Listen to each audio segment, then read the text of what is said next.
بسم الله الرحمن الرحيم.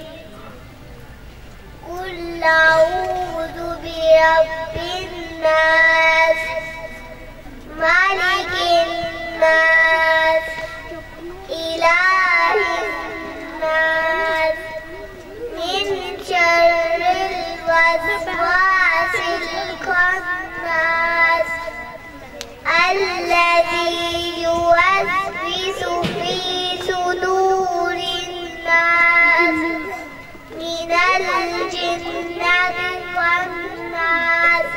صدق الله العظيم.